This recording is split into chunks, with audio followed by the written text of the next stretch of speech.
हर घर की कहानियाँ टीवी। देवयानी एक बहुत ही पूजा पाठी महिला होती है।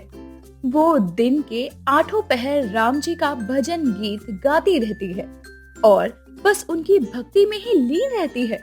राम आएंगे तो अंगना सजाऊंगी, दीप जला के मैं दिवाली मनाऊंगी, मेरे जन्मों के पाप सारे मिट जाएंगे, राम आएंगे।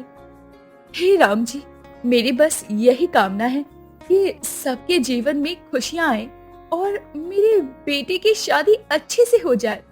कल उसकी शादी है, मैं बहुत खुश हूँ। मेरे बेटे और होने वाली बहू पर अपनी कृपा दृष्टि बनाए रखना राम जी। जय श्री राम। देवयानी के बेटे प्रतीक की शादी अंजलि नाम की एक लड़की से हो जाती है और अंजलि देवयानी की बहू बनकर घर में आ जाती है।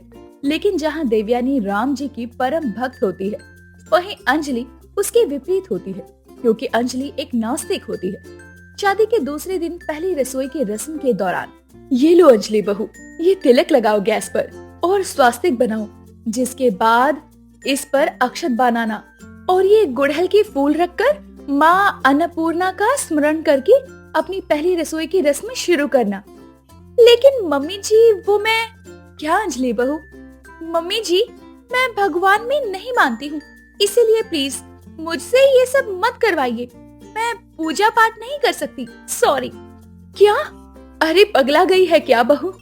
तू इस घर की बहू है, इस घर की लक्ष्मी है और तू ही ये सब कह रही है? मम्मी, अगर अंजलि नास्तिक है तो उसमें कोई बुराई नहीं है। हर किसी के अपने अपने थॉट्स होते हैं, जीवन जीने का अपना अपना तरीका होता है। इसे भगवान में इतना विश्वास नहीं है तो आप इसे जबरदस्ती पूजा नहीं करवा सकती हैं।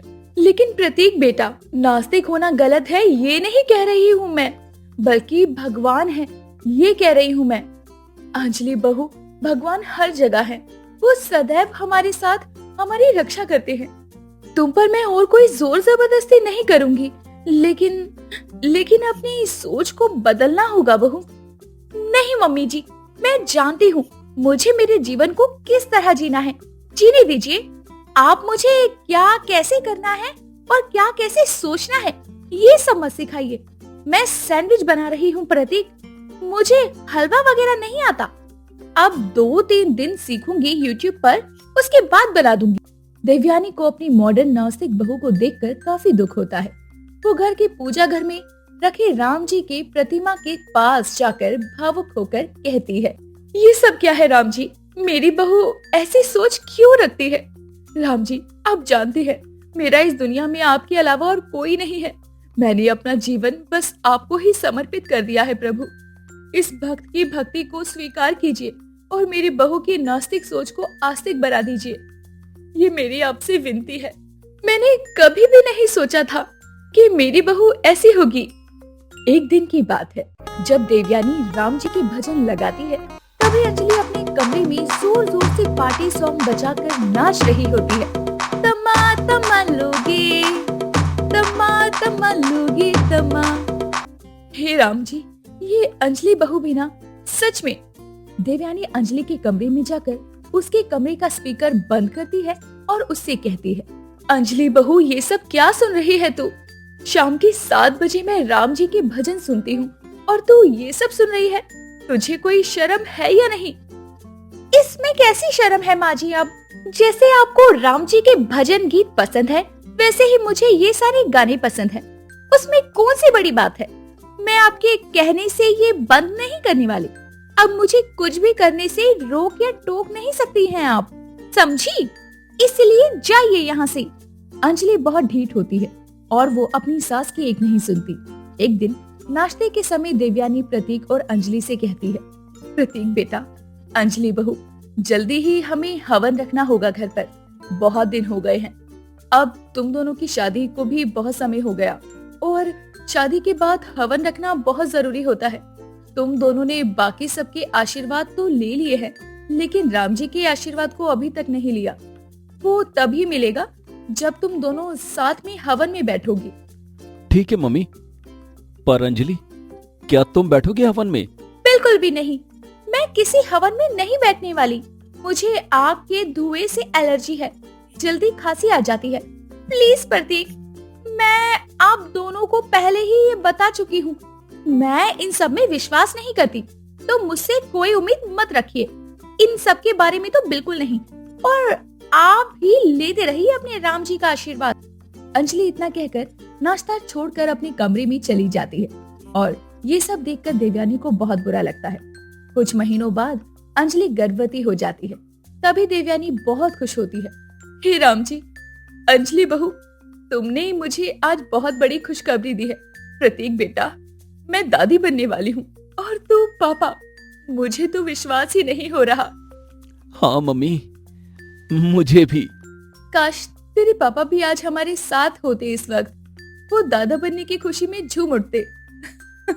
अंजलि बहू, अब से लेकर 9 महीने तक तुम्हें अपना और अपने इस कोख में पल रहे बच्चे का बहुत ज्यादा ख्याल रखना है, ठीक है? वैसे मैं हर मिनट तुम्हारा ख्याल रखूंगी, पर तुम माँ बनने वाली हो, इसलिए तुम हर तरह से हिम्मत रखना। जी मम्मी जी। मैं अभी आई राम जी को मिश्री का भोग लगाकर। देवयानी अंजलि का बहुत अच्छे से ख्याल रखती है और उसे किसी चीज की कोई कमी नहीं होने दी। ये ले अंजलि बहू, गोंद के लड्डू हैं। ये गर्भवती महिलाओं की सेहत के लिए बहुत फायदेमंद होते हैं। न सिर्फ गर्भवती महिलाएं, बल्कि होने वाले बच्चे की सेहत के लिए भी। Okay mummy ji, thank you. बहुत टेस्टी है ये लड्डू तो। देखते ही देखते 8 महीने बीत जाते हैं और अब अंजलि की प्रेगनेंसी का 9वां महीना चल रहा होता है।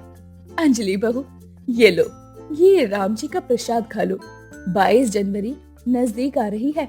अयोध्या में राम मंदिर का उद्घाटन होने वाला है और राम जी आने वाले हैं। हम सब भी साथ मिलकर दिवाली मनाएंगे। नहीं मम्मी जी, मैं ये प्रसाद नहीं खा सकती और ना ही मुझे 22 जनवरी को आपके साथ दिवाली मनाने में कोई इंटरेस्ट है।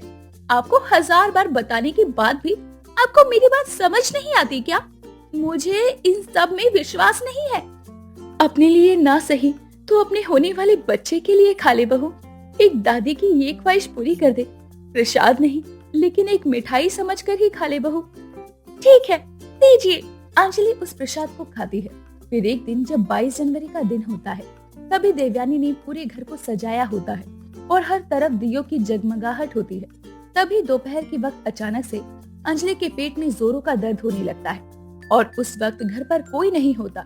देवयानी प्रतीक के साथ मंदिर गई होती है। प्रतीक, कोई है? तभी अचानक से वहाँ पर देवयानी आती है और वो अंजलि को फौरन अस्पताल ले जाती है। अंजलि की डिलीवरी होती है और उसे एक प्यारा सा बेटा पैदा होता है।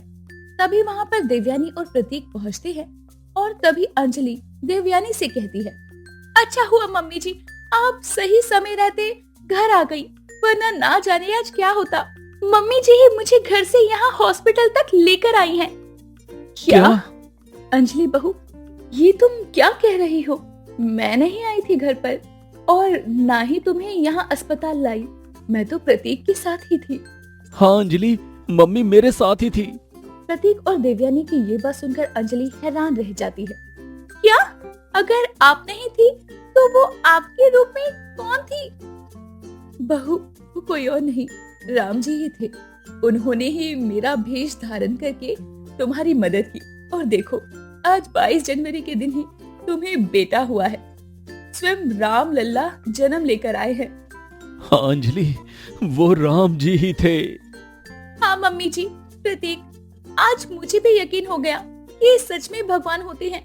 आज उन्होंने मुझे अपने दर्शन भी दे दिए। जय श्री राम। उस दिन से नास्तिक अंजलि आस्तिक बन जाती है। घर जाने के बाद वो सब खुशियाँ मनाते हैं और राम जी की पूजा करते हैं।